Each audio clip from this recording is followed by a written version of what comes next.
our audience, and myself included, have been very excited about The Host, obviously Stephenie Meyer book adaptation, which is, you know, there's these huge excitement and expectation from the Twilight fans. What can they expect in March? Sexy aliens. Sexy aliens. Sexy aliens. Bit of action. I mean, romance. Bit of romance. A lot of romance. It's very different to Twilight. Oh, definitely. Science fiction. We got Andrew Niccol directing it. Who's Gattaca. He wrote The Truman Show. William Hurt, Saoirse Ronan as our leading lady. Incredible. It's fantastic. Absolutely fantastic. Especially with the transition between alien and human. So you mentioned the science fiction aspect, which is a totally new world.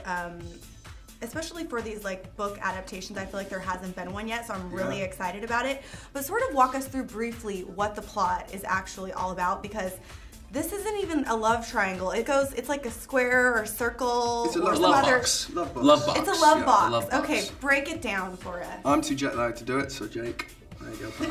Thanks. The film consists of I think it's a not too distant future where aliens have invaded Earth. In a body snatcher sort of way. They surgically inject themselves into our brains, essentially, and take us over.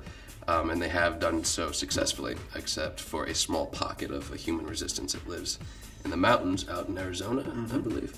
And Saoirse Ronan's character, Melanie, gets taken by one of these aliens, but she doesn't disappear like most people. She stays alive, and the aliens head.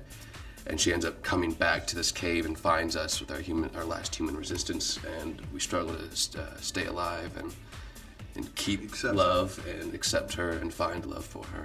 So how do each of your characters play into the situation? Well, I was one of the survivors. Jared, my character, was one of the survivors, and he met Melanie while on the run, and they fell in love. However, he was then taken from her. Over the course of a couple of months, he found his way back to the cave where he meets Ian. So he believes, for all intents and purposes, she's dead and gone, so he has to let go of her. But then the spectre of his former love walks back into his life, which is fairly traumatic for him. And Ian's character...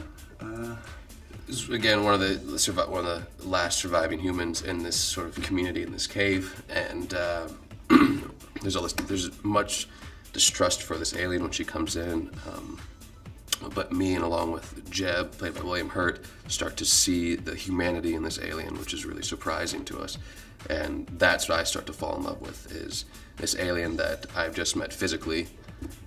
I know her. I don't know her as Wanda, as Jared does. So that's kind of our struggle with it. It's obviously a bit of competition.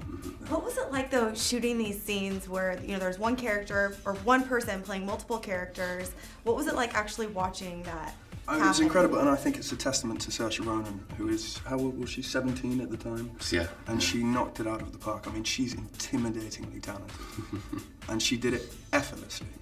She wore a bug in her ear that she pre-recorded her human dialogue, and they would play it, so she would do scenes with herself. So she'd be speaking, we would see her as the alien, but in her head would be her as the human, and I mean... Pretty impressive. Yeah. That's unbelievable, Yeah, and exquisite. we just saw the short 1.5-minute trailer, which is creepy and amazing at the same time. How does this sort of give us a little peek into what the overall film is going to be like? Well, I haven't seen the trailer. I have not seen the trailer. I know, someone So we need to show us the trailer.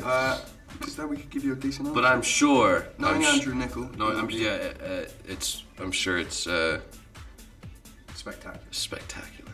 So take me to the set. I know you guys shot in a few different locations, and I'm guessing they were kind of secluded, especially in New Mexico, so you guys probably had a lot of time to like hang out. What was it like behind the scenes on this film? I mean, for the first part of it, we were in soundstage, so we weren't surrounded by so much beauty as we were when we were out in New Mexico.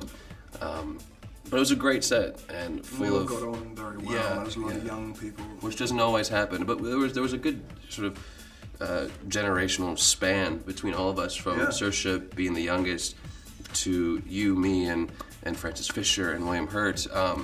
Even with that sort of gap, everyone really came together, and Diane Kruger.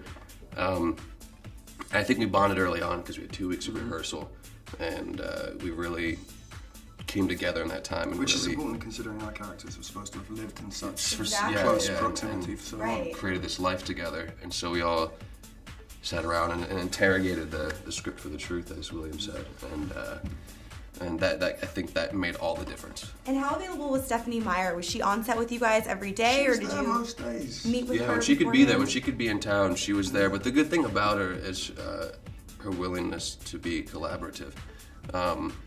She had written the source material, but she allowed each of us to sort of discover it on our own, and that was really relieving because she has created something so big, and to have that freedom was really felt safe, I guess. It is no